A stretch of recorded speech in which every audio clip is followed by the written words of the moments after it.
किसी ने अगर उस टाइम केवल 1 लाख रुपए लगाए होते ना, तो आज की डेट में उसकी वैल्यू 50 गुना से भी ज़्यादा की थी। और वो भी बिना किसी नॉलेज के। कोई दिमाग नहीं लगाना, कोई रिसर्च नहीं करनी, बस पैसा लगाओ और भूल जाओ।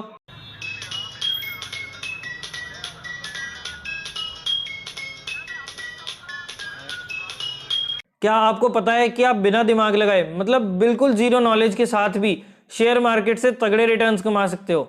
थोड़ी हैरानी हुई, शेयर मार्केट से तगड़े रिटर्न्स, और वो भी बिना किसी नॉलेज के। नमस्कार दोस्तों, मैं तुषार बुद्धिराजा स्वागत करता हूं आपका आपके अपने चैनल पर। और आज हम फिनटेक गुरुकुल पर देखेंगे कैसे हम शेयर मार्केट से बढ़िया रिटर्न्स कमा सकते हैं बिल्कुल जीरो नॉलेज के साथ, और मैं आपको इसका रिकॉर्ड भी दिखाऊंगा। तो चलिए शुरू करते हैं।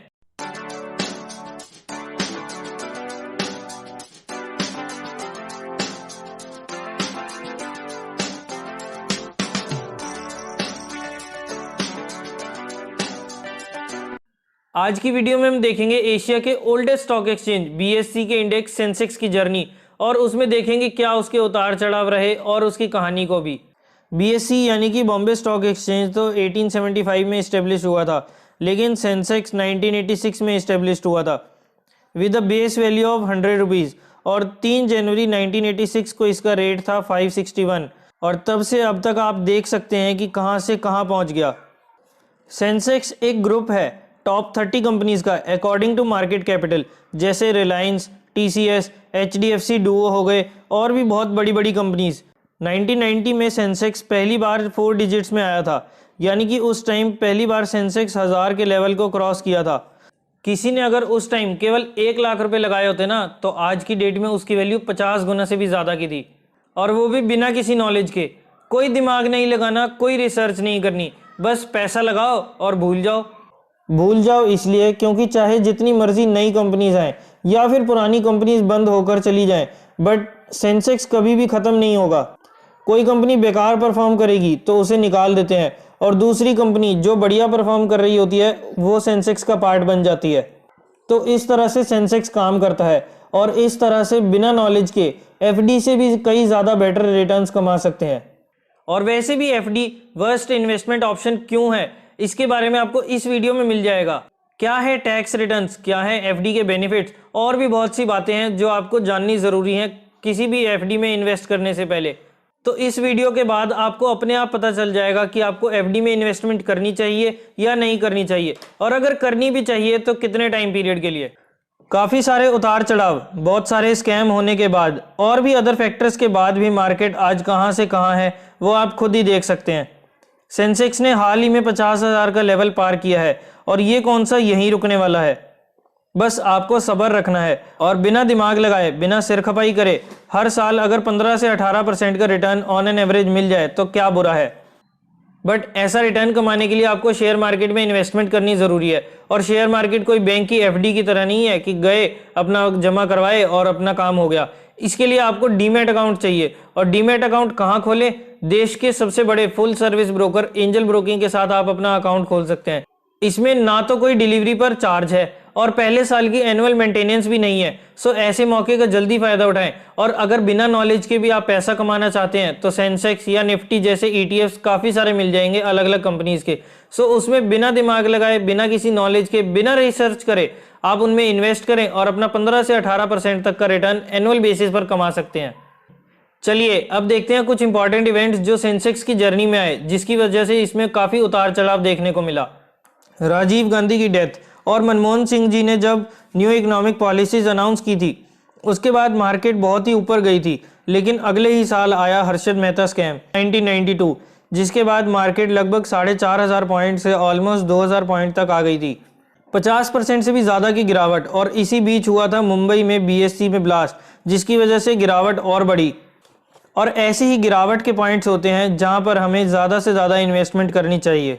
लेकिन क्रैश के बाद मार्केट वापस से ऊपर चलने लगी, और क्या आपको पता है कि आज तक केवल 6 ही ऐसी कंपनीज हैं जो 1986 से लेकर अब तक सेंसेक्स का पार्ट बने हुए हैं, और ये 6 कंपनीज के नाम हैं आपकी स्क्रीन पर। Hindustan Unilever, ITC, Larsen and Toubro, Mahindra and Mahindra, Reliance और टाटा स्टील। इतना सब कुछ होने के बाद सेंसेक्स ने पहली बार 11 अक्टूबर 1999 को 5000 पॉइंट्स का लेवल टच किया, और तब भी ऐसा नहीं था कि बस ऊपर ही ऊपर गया। 5000 पहुंचने से पहले काफ़ी स्ट्रगल किया मार्केट ने, जैसे कारगिल वार देखा, श्री अटल बिहारी वाजपेयी जी को पीएम बनते देखा, और उसके बाद आए टेक्नोलॉजी बूम ने सेंसेक्स को 5000 का लेवल पार करवाया था।